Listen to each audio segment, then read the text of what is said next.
When I was a child, I always wanted to be a superhero. I wanted to save the world and then make everyone happy. But I knew that I'd need superpowers to make my dreams come true. So I used to embark on these imaginary journeys to find intergalactic objects from planet Krypton, which was a lot of fun but didn't yield much result. When I grew up and realized that science fiction was not a good source for superpowers, I decided instead to embark on a journey of real science to find a more useful truth. I started my journey in California with a UC Berkeley 30-year longitudinal study that examined the photos of students in an old yearbook and tried to measure their success and well-being throughout their life.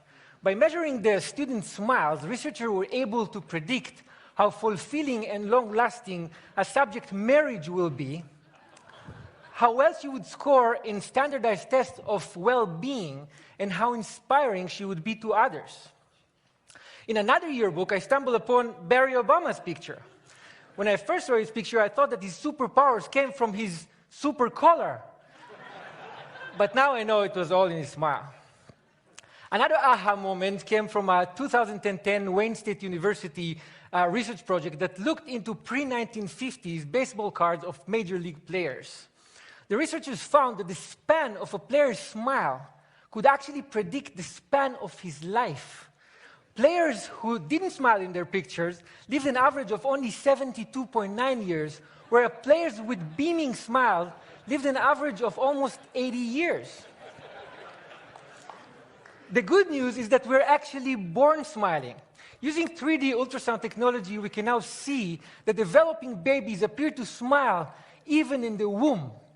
When they're born, babies continue to smile, initially mostly in their sleep, and even blind babies smile to the sound of the human voice. Smiling is one of the most basic biologically uniform expressions of all humans. In studies he conducted in Papua New Guinea, Paul Ekman, the world's most renowned researcher on facial expression, found that even members of the Fori tribe, who were completely disconnected from Western culture and also known for their unusual cannibalism rituals, attributed smiles to descriptions of situations the same way you and I would.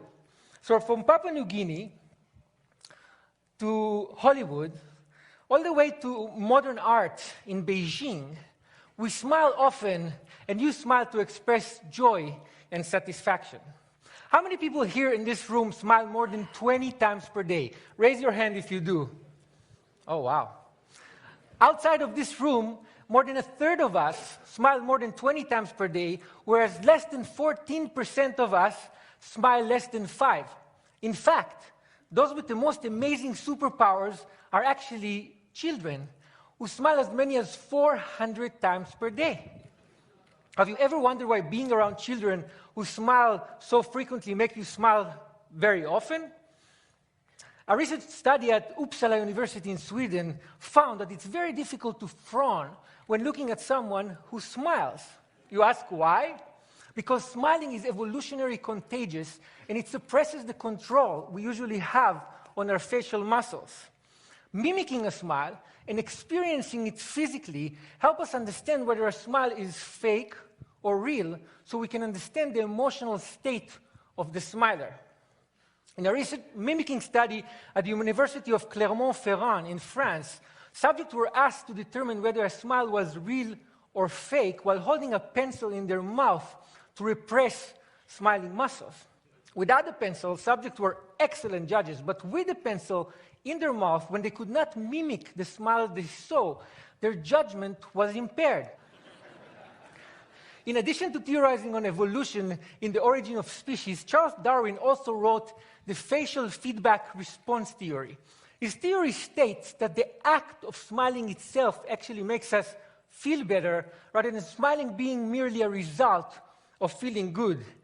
In his study, Darwin actually cited the French neurologist Julien Duchamp, who used electric jolts to facial muscles to induce and stimulate smiles. Please don't try this at home. In a related German study, researchers used fMRI imaging to measure brain activity before and after injecting Botox to suppress smiling muscles. The findings supported Darwin's theory, but by showing that facial feedback modifies the neural processing of emotional content in the brain in a way that helps us feel better when we smile. Smiling stimulates our brain reward mechanism in a way that even chocolate, a well-regarded pleasure inducer, cannot match. British researchers found that one smile can generate the same level of brain stimulation as up to 2,000 bars of chocolate. Wait, the same study found that smiling is as stimulating as receiving up to 16,000 pounds sterling in cash.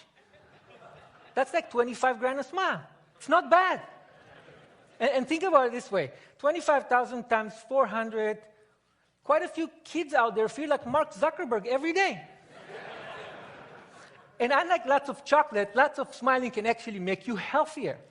Smiling can help reduce the level of stress-enhancing hormones like cortisol, adrenaline, and dopamine, increase the level of mood-enhancing hormones like endorphin, and reduce overall blood pressure.